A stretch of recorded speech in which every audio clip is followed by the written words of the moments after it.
দর্শক সবাইকে স্বাগত জানাচ্ছি এটিএন বাংলার নিয়মিত আয়োজন এটিএন বিজনেস অ্যান্ড ফাইন্যান্স। আপনাদের সাথে আছি আমি অর্পা হাসান। দর্শক, আজকে আমরা কথা বলবো নবায়নযোগ্য জ্বালানির টেকসইকরণ নিয়ে। এই বিষয়ে কথা বলার জন্য আমাদের স্টুডিওতে উপস্থিত আছেন দুজন অতিথি। পরিচয় করিয়ে দিচ্ছি তাদের সাথে। আমার সাথে আছেন শাহরিয়ার আহমেদ চৌধুরী, নবায়নযোগ্য জ্বালানি বিশেষজ্ঞ, এবং আমার সাথে আরও আছেন জনাব মোস্তফা আল মাহমুদ, সিনিয়র সহ সভাপতি, Bangladesh sustainable and renewable energy association. আপনাদের দুজনকেই স্বাগত। জি, স্যার, প্রথমে আমি আপনাকে দিয়ে শুরু করতে চাই। আমি একটু জানতে চাই যে সারা পৃথিবীতে তো নবায়নযোগ্য জ্বালানির ব্যাপক প্রসার হচ্ছে, সেদিক থেকে বাংলাদেশের অবস্থান কি, এটা দিয়ে আমরা শুরু করতে চাই আজকে। আমরা যদি বলি যে এই মুহূর্তে ইনস্টল ক্যাপাসিটি অনুযায়ী, তাহলে পুরো পৃথিবীতে আপনার জ্বালানি বিশেষ করে আপনার যদি বিদ্যুতের কথা বলি, বিদ্যুতের ক্যাপাসিটি হচ্ছে প্রায় ৯,০০০ গিগাওয়াটের মতো। তার মধ্যে নবায়নযোগ্য জ্বালানি আছে প্রায় আপনার ৩৮০০ গিগাওয়াট, তার মানে অলমোস্ট 42%। কিন্তু নবায়নযোগ্য জ্বালানির প্রযুক্তিগুলো হচ্ছে যে আপনি জানেন যে মূলত সোলার এবং উইন্ড, যেটাকে আমরা বলি এটাই আপনার বেসিক। তো এগুলো প্ল্যান্ট ফ্যাক্টর অনেক কম বা ইউটিলাইজেশন, ধরেন সোলারটা আমরা দিনের বেলা পাই, রাতে পাই না, উইন্ড মাঝে মাঝে থাকে, মাঝে মাঝে থাকে না। সেই হিসাবে যদি আমরা ধরি যে বছরে কী পরিমাণ বিদ্যুৎ জেনারেট করে, তাহলে নবায়নযোগ্য জ্বালানি থেকে পুরো পৃথিবী এখন প্রায় ২৮% বিদ্যুৎ পাচ্ছে। এখন যদি বাংলাদেশের ক্ষেত্রে আসি, তাহলে বাংলাদেশে হচ্ছে যে নবায়নযোগ্য জ্বালানি যদি আমরা যেটা বলি ইনস্টল ক্যাপাসিটি, তার মানে আমাদের টোটাল যা পাওয়ার জেনারেশন ক্যাপাসিটি আছে এই মুহূর্তে প্রায় ২৬-২৭ হাজার মেগাওয়াটের মতো।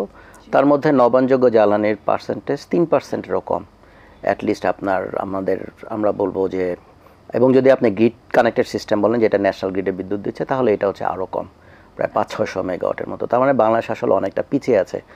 তো পিছিয়ে আছে, এটার পিছনে আমি বলবো যে আসলে এটা যেমন বাংলাদেশে হচ্ছে যে আপনার সুইটেবল ল্যান্ড, আমরা জানি যে সোলার প্রজেক্ট করার জন্য অনেক ল্যান্ড দরকার, যেহেতু বাংলাদেশ একটা ল্যান্ড হাংরি কান্ট্রি, আমরা ছোট দেশ, এখানে মানুষ অনেক বেশি, যার ফলে আপনার সোলার প্রজেক্ট করার জন্য অনেক ওই রকম জায়গা আপনার পাওয়া যায় না, এটা ডিফিকাল্ট হয়ে যায়। কিন্তু আমাদের অন্য জায়গায় স্কোপ রয়ে গেছে, যেমন রুফটপ সিস্টেম রয়ে গেছে, ইন্ডাস্ট্রির ছাদে আপনি কিন্তু সোলার বসাতে পারবেন। তো এইরকম আরও সেক্টরগুলো আপনার রয়ে গেছে। তো সেই সমস্ত সেক্টরগুলোতে কিন্তু আমরা এক্সপ্লোর করতে পারি। আর আরেকটা জিনিস আমি বলবো যে আমরা আসলে ওয়ান্সেস খুব বেশি পিছিয়ে নেই, আমরা এখনও যদি শুরু করি তাহলে কিন্তু আমরা খুব বেশি পিছিয়ে থাকবো না। এর পিছনে আরও একটা বড় কারণ ছিল এতদিন পর্যন্ত যে নবায়নযোগ্য জ্বালানির টেকনোলজির দাম কিন্তু অনেক বেশি ছিল, কিন্তু এখন এটা কমে আসছে এবং পৃথিবীর অনেক দেশেই এখন হচ্ছে সৌর বিদ্যুৎ আপনার অন্য যে কোনো টেকনোলজির চেয়ে এখন সস্তা। তো বাংলাদেশের এখন সময় আসছে যে এখন সঠিক পদক্ষেপ নেওয়ার, এবং এক্ষেত্রে আমাদের পলিসিগুলো ঠিক করে আমরা যদি আমাদের টার্গেটটা ফিক্সড আপ করতে পারি, তাহলে আমার মনে হয় যে আমরা অ্যাচিভ করতে পারবো ইনশাল্লাহ। জি, ধন্যবাদ। জনাব মোস্তফা আল মাহমুদ, আমি আপনার কাছে একটু জানতে চাই, এই যে বাংলাদেশ যদি প্রপারলি এই নবায়নযোগ্য জ্বালানিটা আবার বিশ্বের মতো করে আনতে সক্ষম হয় ওই পরিমাণে, পর্যাপ্ত পরিমাণে, তাহলে আসলে এটা সাস্টেইন করা সম্ভব কিনা, এবং এটা থেকে বাংলাদেশ আসলে কিভাবে উপকৃত হবে সার্বিকভাবে? ধন্যবাদ আপনাকে, ধন্যবাদ এটিএন বাংলার দর্শকবৃন্দকে যে আজকে আলোচনায় অংশগ্রহণের সুযোগ দেওয়ার জন্য। তো আসলে যে বিষয়টা খুবই পরিষ্কার যে আমাদের পৃথিবী যে এই মুহূর্তে যে খুবই পরিষ্কার যে আমরা যা নবায়নযোগ্য জ্বালানির দিকে যাচ্ছে, এবং এর বিকল্পও নাই, এটা কিন্তু সত্য কথা। কারণ আপনি দেখছেন যে আমাদের মতো দেশেও কিন্তু আমরা অনেকগুলো সেক্টরে বিদ্যুৎ উৎপাদন বন্ধ করে দিচ্ছি। বিশেষ করে কয়লার ক্ষেত্রে আমরা নতুন করে প্রজেক্ট নিচ্ছি না, আমরা আদার যে সমস্ত জেনারেশন ডিজেলে আমরা নিচ্ছি না, এইচএফএতে নিচ্ছি না। তার মানে এই জায়গাগুলো গ্যাপ পূরণ করার ক্ষেত্রে নবায়নযোগ্য জ্বালানি ছাড়া কোনো বিকল্প নেই। আমরা যারা নবায়নযোগ্য জ্বালানিতে দীর্ঘদিন থেকে কাজ করি বা ব্যবসা করি, আমাদের ব্যবসায়িক প্রতিষ্ঠানের সংগঠন, আমরা দেখেছি যে ওই সময় কিন্তু খুবই ছোট্ট আকারে সাধে 20 ওয়াট 30 ওয়াটের প্রজেক্ট হতো আজকে থেকে 15-20 বছর আগে। কিন্তু সেটা কিন্তু পর্যায়ক্রমে আমরা অনেক অভিজ্ঞতা অর্জন করেছি। কিন্তু বাংলাদেশে পলিসিগত বলেন অথবা আমাদের বিভিন্ন যে ফাইন্যান্সিয়াল ফ্লো এবং সব কিছু মিলে আমরা অনেক স্লো গিয়েছি। উনি যেটা একটু আগে বললেন যে এর কস্ট একটু বেশি ছিল, বাট এখন কিন্তু সারা পৃথিবীর সকল জ্বালানি উৎপাদনের বিদ্যুৎ উৎপাদনের ক্ষেত্রে নবায়নযোগ্য জ্বালানি কিন্তু সবচেয়ে কম। আমরা গতকালকে একটা ইন্ডাস্ট্রিতে, আমি একটা এক্সাম্পল দিচ্ছি, মিটিং করতে গিয়েছিলাম, ওনারা আমাকে জিজ্ঞেস করলো যে পার ওয়াট পিক বিদ্যুৎ কস্ট কত হবে, আমাদের এটা আবার জেনারেশন গ্যারান্টি চাচ্ছেন ওনারা। তখন আমরা বললাম যে 2 টাকা 80 পয়সা মাত্র। তার মানে আপনি বুঝতে পারছেন যে 2 টাকা 80 পয়সা কিন্তু কোনো বিদ্যুৎ কিন্তু এখানে প্রোডাকশন করা সম্ভব না। সেক্ষেত্রে বাংলাদেশ, আমরা বিশেষ করে এখন যে বিদ্যমান যে আইন আছে এবং বিদ্যমান যে সমস্ত প্রসেসগুলো আছে এগুলোকে যদি পর্যালোচনা করে মানে সময় উপযোগী পদক্ষেপ নেওয়া যায় তাহলে এই সেক্টরে শুধু সৌরবিদ্যুৎ না আমরা উইন্ড বলেন এবং আদার যে সমস্ত রিনিউয়েবল আছে সেগুলোতে এগিয়ে যাওয়া খুবই সম্ভব। আমরা যেটা আশা করি সরকারের কাছে বা আপনি জানেন যে আমাদের মাননীয় প্রধান উপদেষ্টার কিন্তু একটা কনসেপ্ট আছে, উনি 3-0-তে ওনার সারা পৃথিবীতে একটা আন্দোলন করছেন। উনি 3-0-এর মূল প্রতিবাদ হচ্ছে একটা হলো জিরো পভার্টি, জিরো হচ্ছে আনএমপ্লয়মেন্ট, আর থার্ড হচ্ছে জিরো কার্বন ইমিশন। এই কার্বন ইমিশন জিরো করতে গেলেও কিন্তু আসলে এই জায়গাতে হাত দিতে হবে। সেই জায়গাগুলোতে আমার মনে হয় যে বর্তমান গভর্নমেন্টের বিশেষ করে পরিবর্তিত সরকার খুবই ফোকাস, বাট অ্যাকশন নেওয়ার ক্ষেত্রে আমরা মনে করি যে কিছুটা বোধহয় আর একটু গুছিয়ে বা চিন্তা করে এগোতে হবে। আর এগুলো আমাদের এই জায়গাতে নবায়নযোগ্য জ্বালানির প্রসার এবং যে আমাদের টার্গেট আছে সেটা অ্যাচিভ করা সম্ভব হবে। অসংখ্য ধন্যবাদ জনাব শাহরিয়ার আহমেদ চৌধুরী। আমি একটু জানতে চাই যে আমরা তো জানি নভেম্বর মাসের 11 তারিখ আজারবাইজানের বাকুতে জাতিসংঘের 29তম সম্মেলন হতে যাচ্ছে এবং দুবাইতে 28তম যেই সম্মেলনটা হয়েছে জলবায়ু সম্মেলন, সেখানে কিন্তু বলা হয়েছিল যে 30 সাল নাগাদ 2022-এর থেকে 3 গুণ নবায়নযোগ্য জ্বালানির ব্যবহারটা করা সম্ভব হবে। বৈশ্বিক নেতারা বলেছেন, এটা কি আসলেও কতটুকু সম্ভব না? তারা এটা কমিট করেছেন। মানে যে গত বছর যেটা হলো দুবাইতে, যেটাকে আমরা বলি কপ কনফারেন্স অফ দ্য পার্টিজ অথবা জাতিসংঘের জলবায়ু সম্মেলন, সেখানে সব দেশের সরকার প্রধানরা থাকেন। তো ওনারা অ্যাগ্রি করেছেন যে 2022 সালে পুরো পৃথিবীতে নবায়নযোগ্য জ্বালানির যা ক্যাপাসিটি ছিল 2030 সালে হচ্ছে তার 3 গুণ করবেন। 3 গুণ মানে হচ্ছে যে আমরা যদি ধরি যে 2022 সালে আমাদের ক্যাপাসিটি ছিল প্রায় 3,500 গিগাওয়াট, তাহলে এটা প্রায় 11,000 আপনার গিগাওয়াটের মতো আসবে। এবং পুরো পৃথিবীর কিন্তু এখন ক্যাপাসিটি হচ্ছে শুধুমাত্র নবায়নযোগ্য জ্বালানি না, সমস্ত মানে বিদ্যুৎ তৈরি করার যত টেকনোলজি আছে টোটাল ক্যাপাসিটি হচ্ছে আপনার এখন অ্যারাউন্ড 9,000 গিগাওয়াটের মতো। তার মানে গত 40-50 বছর যাবৎ আমরা যে পরিমাণ ক্যাপাসিটি ডেভেলপ করেছি বিদ্যুৎ সেক্টরে, শুধুমাত্র নবায়নযোগ্য জ্বালানি ক্ষেত্রে আগামী 5 বছরে তার চেয়ে বেশি ক্যাপাসিটি আপনার অ্যাচিভ করতে হবে। মানে এটা চ্যালেঞ্জিং। আবার আরেক ক্ষেত্রে বলবো যে এটা খুব কঠিনও না, কারণ আপনি যদি দেখেন যে সমস্ত যে বিদ্যুৎ যে টেকনোলজিগুলো রয়েছে তার মধ্যে এখন ফাস্টেস্ট গ্রোয়িং হচ্ছে সোলার এবং তারপরে হচ্ছে উইন্ড। এবং এই যে 2030 সালের মধ্যে আপনার যে 11 টেরাওয়াট, মানে এই মুহূর্তে আমাদের ক্যাপাসিটি আছে 3.8 টেরাওয়াট বা আপনার 3,800 গিগাওয়াটের মতো। তার মানে অ্যাডিশনাল যে আপনার 4-7 টেরাওয়াটের মতো আসবে, এবং এটা আসবে কিন্তু মূলত 90% আসবে হচ্ছে সোলার এবং আপনার উইন্ড থেকে। এবং এটা সম্ভব, আপনার যত টেকনোলজি আছে তার মধ্যে দেখা যাচ্ছে যে আপনার এই সোলারের ডেভেলপমেন্ট হচ্ছে লাস্ট 10 ইয়ার্সে যদি আপনি দেখেন 30%-এর কাছাকাছি, উইন্ড হচ্ছে 10%-এর কাছাকাছি, যেখানে হচ্ছে পুরো পৃথিবীর প্রাইমারি এনার্জি ডিমান্ড বাড়তেছে অ্যারাউন্ড 2%-এর মতো। তার মানে প্রোগ্রেসটা অনেক বেশি। এবং আরও একটা জিনিস হচ্ছে আমাদের টেকনোলজিক্যাল কিন্তু অ্যাচিভমেন্ট মানে অ্যাডভান্সমেন্ট হচ্ছে, বিশেষ করে সোলারে আপনার এফিসিয়েন্সি বাড়ছে, কস্ট কমছে। আমি বলবো যে আমাদের যেটা দরকার যে আসলে টার্গেটগুলো খুব মানে সেট করা দরকার। যেমন বাংলাদেশের পার্সপেক্টিভে যদি বলি তাহলে কিন্তু বাংলাদেশের অনেকগুলো পলিসি ডকুমেন্ট আছে যেখানে আপনার ফিউচার এনার্জি সিনারিও বলা আছে। যেমন ধরেন আমাদের এনার্জি পলিসি আছে, আমাদের integrated power and energy master plan আছে, আমাদের পার্সপেক্টিভ প্ল্যান আছে, আমাদের ক্লাইমেট প্রসপারিটি প্ল্যান আছে, আমাদের রিনিউয়েবল এনার্জি প্ল্যান আছে। কিন্তু আপনি যদি এই ডকুমেন্টগুলো দেখেন তাহলে দেখবেন যে বিভিন্ন ডকুমেন্টে কিন্তু আমাদের টার্গেট বিভিন্নভাবে দেয়া। তার মানে কি আমরা একটা ফিক্সড টার্গেট আসতে পারছি না। তো আমার কাছে মনে হয় যে বাংলাদেশ প্লাস অন্যান্য দেশও যারা অ্যাচিভ করতে চায় যে আমাদের আসলে টার্গেটগুলো ফিক্স করা দরকার যে আমরা কতখানি যাব। সেকেন্ড আরেকটা জিনিস সেটা দরকার, সেটা হচ্ছে আমাদের গ্রিড রেডিনেস। কারণ যেহেতু বলা হচ্ছে যে আপনার এই যে নবায়নযোগ্য জ্বালানি যেটা আসবে যে আপনার 3 গুণ, তার মধ্যে 90% হবে সোলার এবং আপনার উইন্ড থেকে। তো সোলার এবং উইন্ডের একটা বড় ডিসঅ্যাডভান্টেজ হচ্ছে এগুলো হচ্ছে ইন্টারমিটেন্ট এবং সবসময় পাই না, কখনো থাকবে সূর্যের আলো বেশি, আবার মেঘ আসলে আপনার কমে যাবে। যে এই যে ইন্টারমিটেন্ট, এটা কিন্তু আমাদের যে গ্রিড যেটা আমাদের বিদ্যুৎ সরবরাহ করে সেই গ্রিডের জন্য কিন্তু ক্ষতিকর, মানে গ্রিডের স্ট্যাবিলিটির জন্য এটা একটা বড় সমস্যা। তার মানে শুধুমাত্র আমাদের রিনিউয়েবল এনার্জি ইনভেস্টমেন্ট চিন্তা করতে হবে না, অ্যাট দ্য সেম টাইম কিন্তু আমাদের গ্রিডকে আপনার স্ট্রেংথেনিং করতে হবে যেন গ্রিড আপনার এই ভেরিয়েবল রিনিউয়েবল এনার্জিটা নিতে পারে এবং গ্রিড যেন আপনার ভালনারেবল হয়ে না যায়। এটা হচ্ছে আরেকটা জিনিস। আর থার্ড আরেকটা জিনিস আমি উল্লেখ করব, সেটা হচ্ছে যে আপনার নবায়নযোগ্য জ্বালানি যেহেতু আপনার জায়গা বেশি লাগে সোলার জন্য এবং এগুলো কিন্তু লোকালয় থেকে অনেক দূরে হয়, কিন্তু আমাদের গ্রিড ইনফ্রাস্ট্রাকচারগুলো কিন্তু লোকালয়ের কাছাকাছি।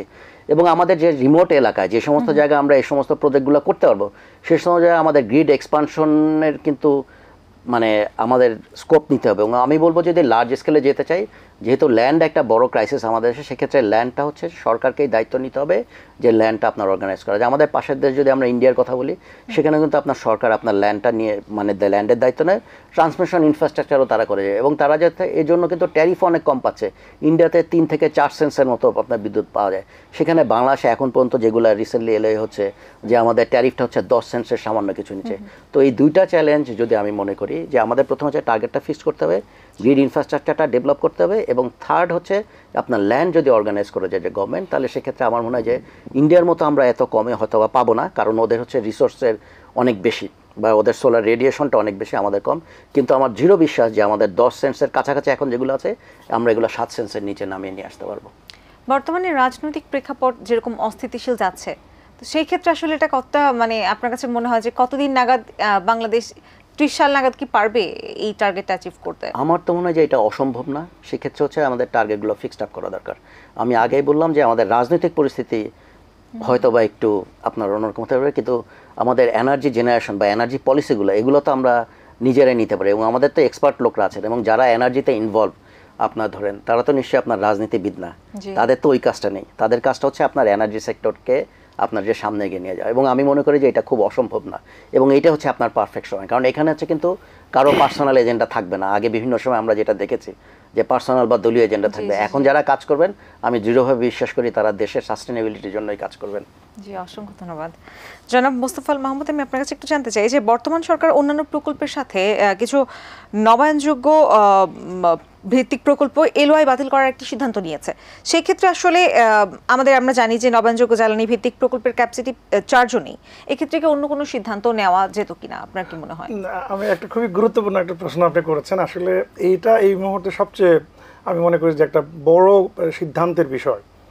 হয়তো আমার মনে হয় যে পরিবর্তিত পরিস্থিতির কারণে বিভিন্ন সামাজিক এবং রাজনৈতিক প্রেক্ষাপটের কারণে এই ধরনের চিন্তা বা কথা বলেছেন, বাট আমি মনে করি যে এটা কোনোভাবেই যৌক্তিক না। কারণ একটা জিনিস দেখেন, সহজ হিসাব, আপনি একটা পাত্রের মধ্যে যদি পানি শূন্য হয়ে যায়, ওখানে কিন্তু ওটা খালি হয়ে যাবে। খালি হয়ে গেলে কিন্তু আপনাকে যে কোনো মূল্য যদি দরকার হয়, তাহলে আপনাকে প্রয়োজন আবার ভরতে হবে।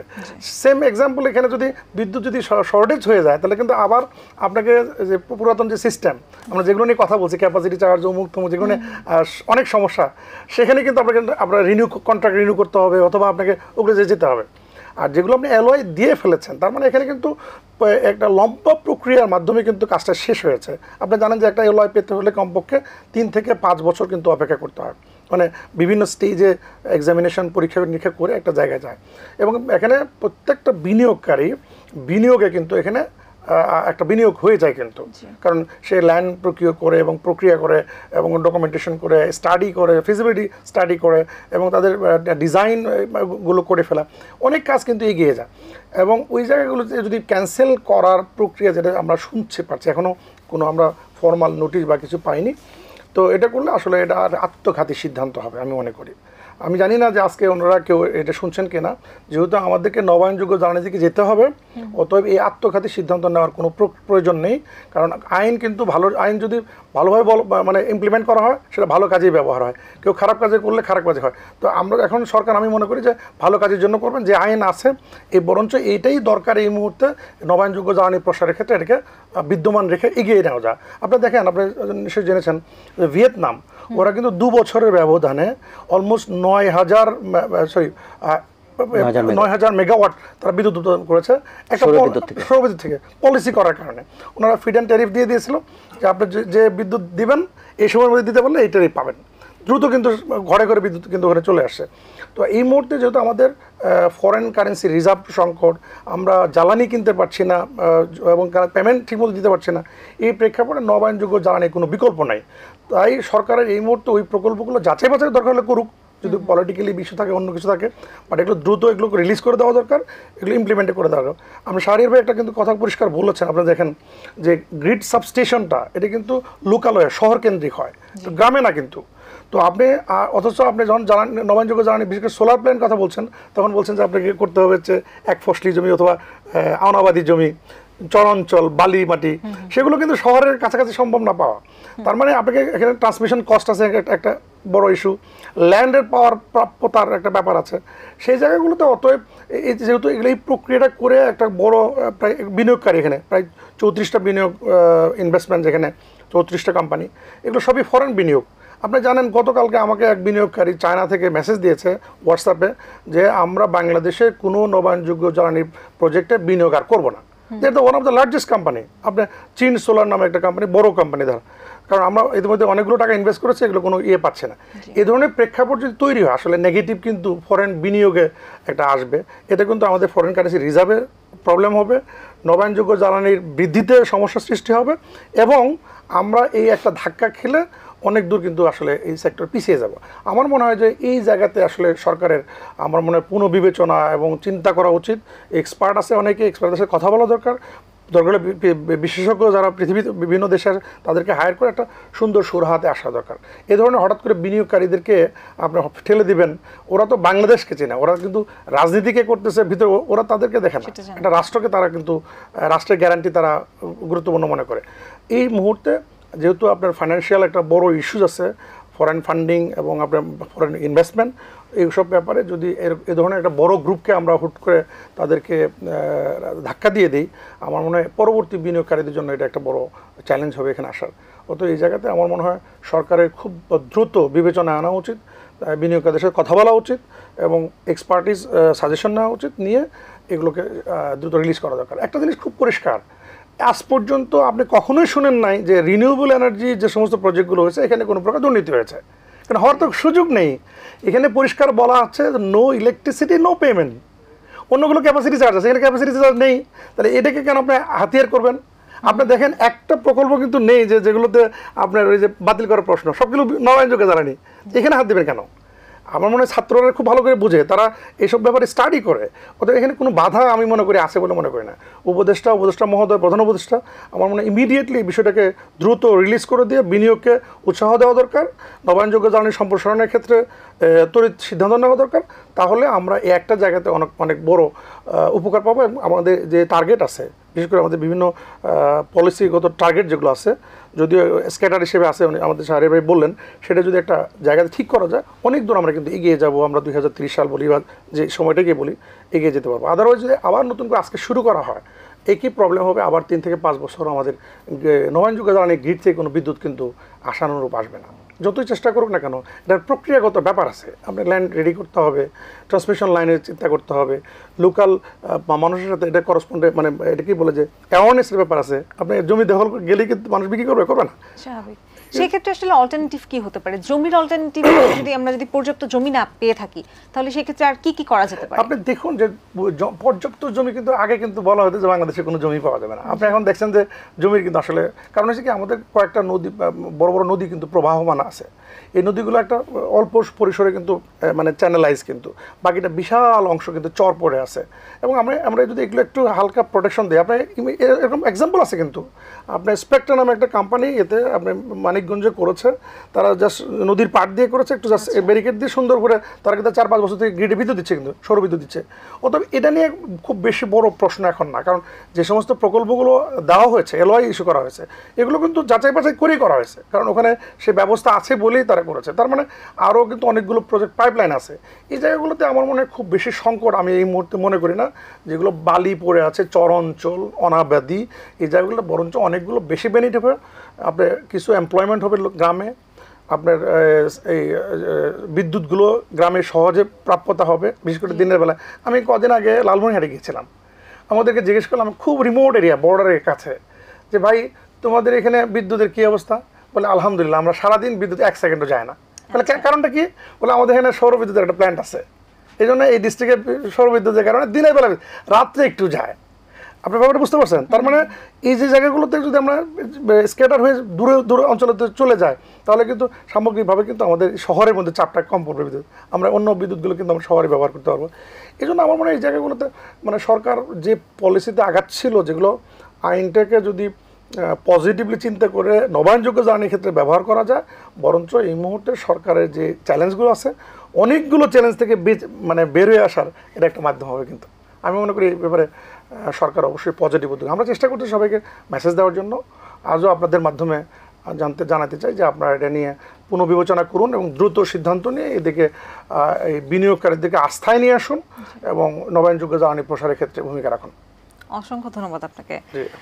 জনাব শাহরিয়ার চৌধুরী, আমরা জানি যে 2018 সাল থেকে নেট মিটারিং পলিসিটা চলমান, কিন্তু সেটার প্রপার কোনো সুফল আমরা দেখতে পাচ্ছি না। এর পেছনে আসলে কি কি কারণ? আসলে নেট মিটারিং এর আপনার ডেভেলপমেন্টটা একটু স্লো হচ্ছে, কিন্তু আমার কাছে যেটা মনে হয় যে এটা আসলে অ্যাওয়ারনেস, মানুষকে এটা আসলে ব্যাপকভাবে জানানো দরকার। আর আরেকটা আমি যেটা মনে করি যে নেট মিটারিংটা তো হচ্ছে মানে মেইন কনসেপ্ট হচ্ছে আপনার যদি ইন্ডাস্ট্রি থাকে, আপনার হাউস হোল্ড থাকে বা আপনার কমার্শিয়াল স্পেস থাকে, তার ছাদে বা আপনার যে অ্যাভেলেবেল স্পেস আছে ওই জায়গায় নবায়নযোগ্য জ্বালানি ভিত্তিক বিদ্যুৎ কেন্দ্র বসাবেন। তার প্রাইমারি অবজেক্টিভ হচ্ছে যে আপনি ওইটা ইউজ করবেন, আপনার যদি এক্সেস থাকে সেটা হচ্ছে আপনার গ্রিডে দিয়ে দিবেন। আচ্ছা, মাস শেষে হচ্ছে যে আপনি নেট যেটা এক্সপোর্ট করবেন, আপনি কনজিউম করবেন, তার উপরে আপনি বিদ্যুৎ দিবেন। তো এটাতে অনেক সময় আমাদের যে ইউটিলিটিগুলো আছে সেই ইউটিলিটিগুলো এটা দেখা যায় তাদের জন্য একটা থ্রেট হিসাবে। কারণ ইউটিলিটি বলতে আমি বুঝাচ্ছি যারা আপনার ডিস্ট্রিবিউশন ইউটিলিটি আছে, মনে করেন ডেসা, ডেসকো অথবা আপনার ডিপিডিসি, ওজোপাডিকো অথবা পিডিবি অথবা আরইবি যারা আছে, তাদের কিন্তু আপনার ইনকামটা কমে আসতেছে। এখন যেহেতু আপনার রুফটপে সিস্টেম আপনার যদি বসালে সেখান থেকে বিদ্যুতের খরচ পড়ে 4 টাকার মতো অ্যাপ্রক্সিমেটলি। মোস্তফা যেটা বললেন যে 2 টাকা 80 পয়সা, এটা আমার কাছে মনে হচ্ছে যে খুব বেশি আপনার অপটিমিস্টিক। তো আমার ক্যালকুলেশন এটা 4 টাকা 4.5 টাকা এর মধ্যে আসে, কিন্তু গ্রিডের বিদ্যুৎ হচ্ছে আপনার প্রায় 10 টাকার মতো। এখানে কিন্তু আপনার অনেক টাকা আপনার সেভ হয়ে যায়। তো এখন থেকে যেহেতু তখন নেট মিটারিং পলিসিটা আপনার ডেভেলপ করা হয়েছিল, তখন সোলার টেকনোলজির দামও কিন্তু বেশি ছিল 2018 সালে, এখন যেহেতু অনেক কমে আসছে। তো এখানে আমরা অ্যাডিশনালি একটা জিনিস অ্যাড করতে পারি। আমার যেটা মনে হয় যে নেট মিটারিং বসালে যে পরিমাণ বিদ্যুৎ সাশ্রয় হবে বা কমবে, তার একটা অংশ যদি আমরা হুইলিং চার্জ হিসাবে, যেহেতু আপনার ইউটিলিটি আপনার একটা ফ্যাসিলিটি দিচ্ছে, কারণ ইউটিলিটি তাদের গ্রিডের সাথে আপনি কানেক্টেড করছেন বলেই কিন্তু আপনি ব্যাটারি ছাড়া আপনার বিদ্যুৎটা তৈরি করে ব্যবহার করতে পারছেন। এই যে আপনার ব্যাটারি কস্টটা কমে আসলো এবং ইউটিলিটির গ্রিডটার আমরা সাপোর্ট নিচ্ছি, সেক্ষেত্রে আমার মনে হয় যদি একটা হুইলিং চার্জ ইউটিলিটিকে যদি দেওয়া যায় প্রতি ইউনিটের জন্য, আপনার ধরেন 1 টাকা 2 টাকা বা যেটা ডিসকাস করে আপনার ঠিক করা যায়, তাহলে কি ইউটিলিটির জন্য কিন্তু একটা বেনিফিশিয়াল হবে। তো এই জিনিসগুলো আসলে এখন মানে সিদ্ধান্ত মানে নেয়ার আমার মনে হয় যে সময় চলে আসছে। আর যদি এটা করে মানে ইউটিলিটির জন্য যদি আর লুক্রেটিভ হয়, তাহলে কিন্তু মানুষ করবে। আর একটা জিনিস হচ্ছে যে আমাদের কিছু অ্যাওয়ারনেস প্রোগ্রাম আসলে করতে হবে, যেটা আমার মনে হয় যে মানে সরকার থেকে করলে সবচেয়ে ভালো হয়। এটা আমরা অনেকটা কমপ্লায়েন্সের মতো করতে পারি, যে প্রত্যেক ইন্ডাস্ট্রিকে আমরা কমপ্লায়েন্স করে দিতে পারি, তোমার ইন্ডাস্ট্রি থাকলে তোমার রুফটপ ফাঁকা রাখা যাবে না, কারণ যেহেতু আমরা বিদ্যুৎ আপনার উৎপন্ন করছি। আর যেটা মোস্তফার যে কথা থেকে ওখান থেকে যদি আমি একটু রেস্ট নিয়ে আসি, তাহলে বলা যায় যে আসলে নবায়নযোগ্য জ্বালানির প্রতি আমরা কেন যাব, তার বড় একটা কারণ হচ্ছে আপনি যখন নবায়নযোগ্য জ্বালানির একটা টেকনোলজির আপনি যদি ইনস্টল করে ফেলেন, এরপরে কিন্তু আপনার কোনো খরচ নেই, কারণ আপনার জ্বালানিটা কিন্তু কিনতে হচ্ছে না। এখন দেখেন আমাদের কিন্তু বড় একটা অংশ, আমাদের ফরেন রিজার্ভের বড় একটা অংশ চলে যায় আমাদের তেল, গ্যাস এগুলো কিন্তু বাইরে থেকে নিয়ে আসার জন্য। আপনি যখন নবায়নযোগ্য জ্বালানি একটা সোলার বলেন, একটা উইন্ড বলেন, একটা পার্ক যখন আপনি বসাবেন, তারপরে 20 থেকে 30 বছর কিন্তু আপনি যত বিদ্যুৎ তৈরি হবে ওখান থেকে, তার জন্য কিন্তু আপনার কোনো ফুয়েল কিনতে হচ্ছে না এইটা। আর আরেকটা জিনিস হচ্ছে যে আপনার প্রাইসটা কিন্তু আপনার 20 বছরের জন্য আপনার ফিক্সড হয়ে যাচ্ছে, আপনি জানতে পারতেছেন কত।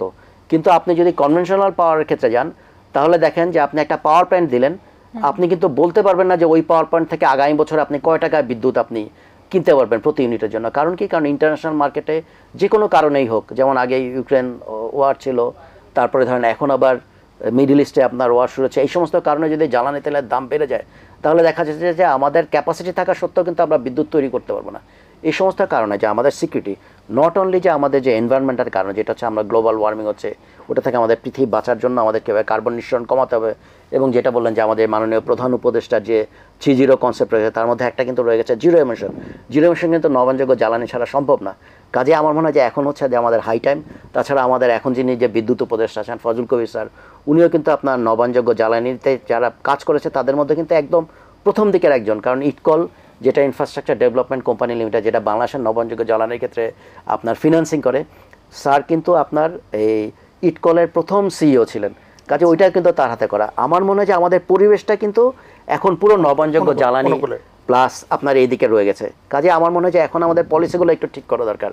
আর আপনার যে এলওআইগুলো, যে মোস্তফা ভাই যেটা বললেন, যে সমস্ত প্রজেক্টগুলো যে আগে আমরা দেখেছি কম্পিটিটিভ বিডিংয়ের একটা অভাব ছিল, যার ফলে হচ্ছে কি আপনার এই প্রাইসটা কম না বেশি এটা কিন্তু আমরা জাজ করতে পারতাম না। তো মনে হয় কম্পিটিটিভ বিডিংয়ের আন্ডারে নিয়ে আসা উচিত। তার সাথে সাথে আরও যেটা করা উচিত, ঠিক আনসলিসিটেড না রেখে এটাকে, যেমন অন্যান্য দেশ আছে যেটাকে আমরা ফিড ইন ট্যারিফ বলি, আমাদের হয়তো বা টেন্ডার করে আগে যেটা হচ্ছে যে টেন্ডার হতো না, যার ফলে আপনি কিন্তু কম্পিটিটিভ প্রাইস জানতে পারতেন না। জি, জি, জি। টেন্ডার হওয়ার পরে আপনি যখন প্রাইসটা জেনে গেলেন, ওই প্রাইসে যদি আপনি বলে দেন যে আগামী 2 বছরের মধ্যে এই প্রাইসে যারা নবায়নযোগ্য জ্বালানি ভিত্তিক বিদ্যুৎ নিয়ে আসতে পারবে জি। তাদেরকে আমরা আপনার এনকারেজ করব, সেক্ষেত্রেও কিন্তু আমার মনে হয় যে এটা খুব ফাস্ট জি, আপনার আমি প্রোগ্রেস করবে। আপনাকে আপনার কাছে আবারও ফিরবো ছোট্ট একটা বিরতির পর। দর্শক, সময় হলো ছোট্ট একটা বিরতির, সাথেই থাকুন, ফিরছি কিছুক্ষণ পরই। দর্শক, বিরতির পর আরো একবার স্বাগত জানাচ্ছি এটিএন বাংলার নিয়মিত আয়োজন এটিএন বিজনেস অ্যান্ড ফাইন্যান্স। আমরা কথা বলছিলাম নবায়নযোগ্য জ্বালানি নিয়ে। আমি স্যার আপনার কাছে ছিলাম, আমি একটু জানতে চাই যে মিটারিং পলিসিটা নিয়ে আমরা যে কথা বললাম, এটার কোনো মডিফিকেশন বা রিভিশন প্রয়োজন কিনা? রাইট, আসলে নেট মিটারিং পলিসিতে আমি ইনভলভ ছিলাম, যেটা আচ্ছা। ড্রাফটিংটা আমার হাত দিয়ে হয়েছিল। তো 2018 সালে আমরা যখন এটা করেছিলাম তখন কিন্তু আপনার কস্ট মানে আপনার এই টেকনোলজির দাম অনেক বেশি ছিল, এখন অনেক কমে আসছে। তো কিছু কিছু রিভিশন দরকার, তখন কিন্তু আমরা কিছু ক্যাপ দিয়েছিলাম, কারণ একটা পলিসি যখন প্রথম আপনি স্টার্ট করবেন তখন কিন্তু এটা একটা ছোট বাচ্চার মতো থাকে, তার মানে তাকে হচ্ছে নার্সিং করতে হয়। এই জন্য আমরা বেশ কিছু ক্যাপ দিয়েছিলাম, যেমন হচ্ছে যে আমরা সিঙ্গেল ফেস কনজিউমারকে আমরা বাদ দিয়েছিলাম, কেবলমাত্র 3 ফেস কনজিউমার, তার মানে যারা ইন্ডাস্ট্রি এবং যারা কমার্শিয়াল তাদের যেহেতু টেকনিক্যাল লোড থাকে কেবলমাত্র তাদের জন্য আমরা এটা অ্যালাউ করেছিলাম। আর আমরা দিয়েছিলাম তার যে স্যাংশন লোড থাকে তার 70%। তো আমার মনে হয় যে স্যাংশন লোডের ক্যাপটা আমরা তুলে দিতে পারি, এবং আমার নিচের যে ক্যাপটা রয়ে গেছে যে আপনার সিঙ্গেল ফেস কনজিউমার তারাও যেন চলে আসতে পারে, কারণ এখন অনেকে হাউস হোল্ড আছে তারা ধরেন 1 কিলোওয়াট বা 2 কিলোওয়াট করতে পারে, সেটা আপনার গ্রিডে কন্ট্রিবিউশন আপনার হতে পারে এইটা। আর আরেকটা জিনিস আমাদের ছিল, কেবলমাত্র যে জায়গায় আপনার মিটার থাকবে ওই প্রেমিসের মধ্যেই হচ্ছে আপনার আপনি মানে রিনিউয়েবল এনার্জি সিস্টেম বা সোলার সিস্টেমটা বসাতে পারবেন। তো অনেক ক্ষেত্রে আমরা দেখি অনেক গার্মেন্টস ইন্ডাস্ট্রি আছে বা টেক্সটাইল ইন্ডাস্ট্রি আছে, তাদের যা টোটাল ডিমান্ড দেখা যাচ্ছে তাদের রুফটপ আপনার ওই পরিমাণে নেই, কিন্তু তাদের হয়তো জায়গা আছে দেশের অন্য কোনো জায়গায়। তো এইটাকে যদি আমরা অ্যাড করতে পারি যে তাদের ওনারশিপে যদি অন্য কোনো জায়গা থাকে বা তারা ইনস্টল করতে চায়, তাহলে দেখা যাচ্ছে ওই জায়গায় তারা সিস্টেমটা ইনস্টল করবে এবং তার সাথে তার যে ইন্ডাস্ট্রি যে কনজামশন তার সাথে সাথে অ্যাডজাস্ট করবে, যে এইটাওকে আমরা অ্যাড করতে পারি। আর আরেকটা জিনিস দরকার, সেটা হচ্ছে যে আপনার বিশেষ করে আমরা ওপেক্স মডেল যেটা বলি, মনে করেন কোনো ইন্ডাস্ট্রি ওনার আছে কিন্তু সে নিজে ইনভেস্ট করতে চাচ্ছে না, যে থার্ড পার্টি আরেকজন আপনার কেউ ইনভেস্ট করবে, করে তার কাছে আপনার বিদ্যুৎ বিক্রি করবে, সেক্ষেত্রে একটা পেমেন্ট গ্যারান্টির একটা আপনার রয়ে গেছে। মানে হচ্ছে যদি প্রাইভেট সেক্টর যদি সে একজন যে অপেক্স ইনস্টলার মানে সে হচ্ছে তার রুফে ইনস্টল করলো, ইন্ডাস্ট্রি ওনার বললো সে কিনবে, কিন্তু সে যদি বিদ্যুতের বিল যদি টাইমলি না দেয় তাহলে কী হবে? এক্ষেত্রে কিন্তু নেট মিটারিং পলিসিতে বলা আছে যে অপেক্সের ক্ষেত্রে একটা ট্রাইপার্টেট এগ্রিমেন্ট হতে হবে, মানে সেখানে লোকাল ইউটিলিটিও থাকবে। যেমন লোকাল ইউটিলিটিগুলো আমরা কী করি, বিদ্যুৎ কেনার পরে যদি আপনার বিদ্যুতের বিল যদি না দেওয়া হয় তাহলে 1-2 মাস পরে কিন্তু সে বিদ্যুৎ লাইন কেটে দেয়, যার ফলে সে হচ্ছে বাধ্য হয়। কিন্তু যদি প্রাইভেট সেক্টরের ক্ষেত্রে এই জিনিসটা কিন্তু আমরা করতে পারছি না, তখন এক্ষেত্রে যদি আমরা ইউটিলিটিকেও নিয়ে আসি, তার মানে চুক্তি যখন হবে তখন হচ্ছে যে ইন্ডাস্ট্রি ওনার, অপেক্স অপারেটর যে তার রুফে সিস্টেমটা বসাচ্ছে, প্লাস আপনার ইউটিলিটি, ট্রাইপার্টেট মিলে যদি একটা এগ্রিমেন্ট হয় এবং তাতে যদি নিশ্চিত থাকে যে যদি আপনার ইন্ডাস্ট্রি ওনার যে অপেক্স অপারেটরকে আপনার বিদ্যুতের বিলটা না দেয় তাহলে ইউটিলিটি হচ্ছে তার কানেকশন কেটে দিতে পারবে, তাহলে এক্ষেত্রে ইউটিলিটি তখন বলবে যে তাতে আমাদের লাভ কী। যেহেতু বললাম যে এখন যেহেতু টেকনোলজির দাম কমে আসছে এবং আপনার ইন্ডাস্ট্রি ওনার নেবে তার বিদ্যুৎ বিল কমানোর জন্য, এবং সেক্ষেত্রে প্রতি ইউনিটের জন্য এখানে যদি আমরা ইউটিলিটির জন্য একটা হুইলিং চার্জ রেখে দিই, সে যে সার্ভিসটা প্রোভাইড করবে যেটা 1 টাকা বা 2 টাকা হতে পারে, যেটা পলিসিগত ব্যাপার, তাহলে হবে কি ইউটিলিটিও আপনার মানে ইন্টারেস্টেড হবে। তো এই জিনিসটা যদি আমরা করতে পারি, যে আমার মনে হয় তাহলে আপনার এই নেট মিটারিং পলিসিটা যে এটার আন্ডারে মানুষ আরও ইন্টারেস্টেড হবে এবং আরও অনেকগুলো প্রজেক্ট বা অনেক ফাস্টার আপনার ডেভেলপমেন্ট হবে। আরেকটা জিনিস আমাদের করা দরকার, সেটা হচ্ছে যে আপনার ফিড ইন ট্যারিফ, যেটা হচ্ছে যে মোস্তফা যেটা বললেন যে 2019 সালে আপনার ভিয়েতনাম কিন্তু 1 বছরে প্রায় 9000 মেগাওয়াট আপনার বিদ্যুৎ সৌর বিদ্যুৎ আপনার নিয়ে আসছিল। তার কারণ হচ্ছে তারা একটা রেট ফিক্স করে দিয়েছিল, একটা টাইম বেজ, যেহেতু টেকনোলজির দাম কমছে এখানে বলে দেওয়া ছিল যে আগামী 1 বছরের মধ্যে যারা আপনার রুফটপ অথবা তার সুইটেবল জায়গায় আপনার সোলার সিস্টেম বসিয়ে আপনার বিদ্যুৎ দিতে পারবে তাদেরকে একটা সার্টেন রেট দেয়। ধরেন বাংলাদেশে যদি আপনি 8 টাকা রেটটা যদি ফিক্স করে দেন তাহলে হচ্ছে যাদের ফ্যাসিলিটি আছে তারা কিন্তু করবে। কিন্তু আমি এটা বলছি না যে এটা আপনার একদম অসীম সময়ের জন্য কারণ যেহেতু টেকনোলজির দাম কমছে, এইটা যদি করেন, যদি আমরা এটা করতে পারি ফিড ইন ট্যারিফ একটা সার্টেন সময়ের জন্য, তাহলে আমার মনে হয় যে এই সেক্টরে মানে প্রোগ্রেস বা ইনস্টলেশনটা অনেক ফাস্ট হবে। আমি একটু এখানে ইনপুট দিতে চাই। হ্যাঁ, অবশ্যই। আপনি দেখেন ইদানিং কিন্তু ইন্ডাস্ট্রি রুফ যারা আছে তারা কিন্তু ব্যাপকভাবে আগ্রহ দেখাচ্ছে। কারণটা কি? ভেরি সিম্পল, ওনাদের কারণটা হলো একটাই, সেটা হলো যে ওনারা তো ব্যবসা করে, যেখানে প্রফিট আছে সেখানে তারা যাচ্ছে।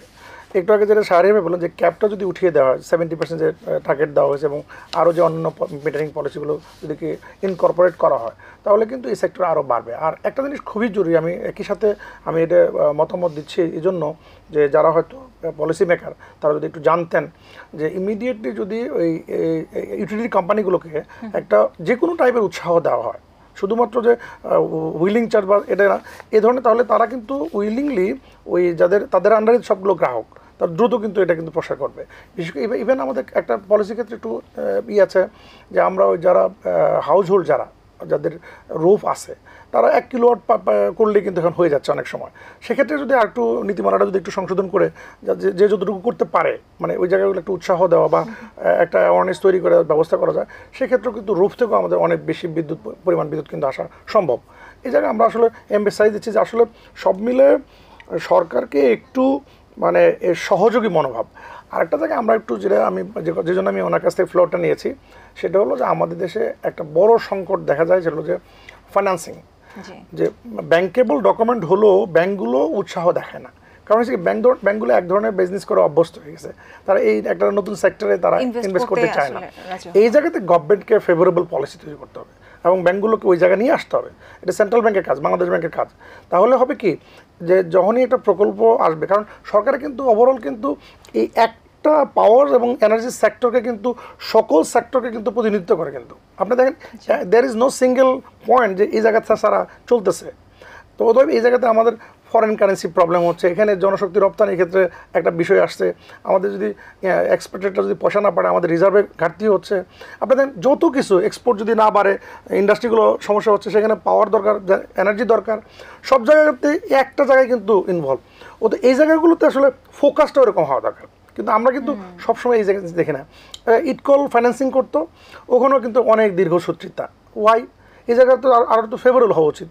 যখন একটা এলওআই অথবা একটা contract what ever it is যদি আপনার ব্যাঙ্কেবল হয়, it has to B within few days, even know need to go for the মানে 1 মান্থ, 15 দিনের মধ্যে করা সম্ভব সেটা। তাহলে হবে কি দ্রুত আপনার বিদ্যুৎ জেনারেট হবে। একটা হলে মানে অনেকগুলো ফাংশন কিন্তু কাজ করছে। এবং বাংলাদেশ ব্যাংক যদি আদার ব্যাংকগুলোতে শিডিউল ব্যাংকগুলোতে এ ধরনের ফেভারেবল একটা দিয়ে দেয়, ফান্ড আছে কিন্তু ক্লাইমেট চেঞ্জ ফান্ড আছে, তারপর হচ্ছে আপনার বাংলাদেশ ব্যাংকের থোকে একটা বরাদ্দ আছে, সেগুলো কিন্তু ওইভাবে প্রপারলি কাজ করছে না। মানে হ্যাঁ ফান্ড আছে। এই জায়গাগুলো যদি একটু সহযোগী হয় তাহলে আমরা কিন্তু এই জায়গাগুলোতে এগিয়ে যেতে পারি। এই জন্য আমার মনে হয় যে সামগ্রিকভাবে রাষ্ট্রের এই সময় এই কঠিন পরিস্থিতিতে আমার মনে হয় যে একেবারেই নিবিড়ভাবে পর্যালোচনা করে যে সমস্ত সেক্টরগুলোতে যাওয়া দরকার দ্রুত যাওয়া উচিত, এবং এক্ষেত্রে আমার মনে হয় কোনোভাবে বাধা দেওয়া উচিত। আপনার জানা একটা সেক্টর নিয়ে আমরা আলাপ করতে পারি যে ইরিগেশন। আমাদের প্রায় আমার মনে পড়ে প্রায় 3 মিলিয়ন 30 লাখ সম্ভবত পাম্প আছে, টোটাল 17 লাখ না 17 লাখ আমাদের তার মধ্যে 3.5 লাখ হচ্ছে ডিজেলে চলে, বিদ্যুৎ, ডিজেলে চলে। একটা বড় অংশ কিন্তু ডিজেলে আমাদের কিন্তু পাম্প চলে। আপনি জানেন ডিজেলের কস্ট ইজ ভেরি হাই।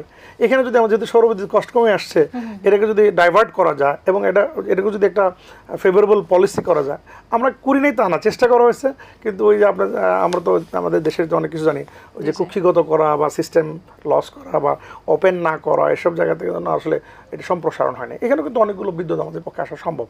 এই জায়গাগুলো আসলে ফোকাসড হওয়াটাই ইম্পর্টেন্ট আর স্পেসিফিক হওয়া দরকার। আমরা একটা পত্রিকার একটা লেখা দেখে বা একটা কিছু করে আমরা পলিসি চেঞ্জ করে ফেললাম, তাহলে তো আসলে সমাধান হবে না। জি জনাব মোস্তফা মাহমুদ, আপনাকে অসংখ্য ধন্যবাদ। আমরা অনুষ্ঠানের একেবারে শেষ পর্যায়ে চলে এসেছি। কথা বলার আসলে অনেক কিছুই ছিল, কিন্তু আমাদের সময় আসলে সংক্ষিপ্ত। আপনাদের দুজনকে অসংখ্য ধন্যবাদ এবং শুভেচ্ছা। ধন্যবাদ দর্শকদেরকে ধন্যবাদ। দর্শক, এই ছিল আমাদের আজকের আলোচনা পর্বে। আজকে আমরা কথা বলেছি নবায়নযোগ্য জ্বালানির কার্যকারিতা নিয়ে এবং এটার টেকসইকরণ নিয়ে। আশা করছি আপনাদের কাছে এই আলোচনা ফলপ্রসূ মনে হয়েছে। দেখা হবে পরবর্তী পর্বে। সেই পর্যন্ত সবাই ভালো থাকুন, সুস্থ থাকুন, এটিএন বাংলার সাথেই থাকুন।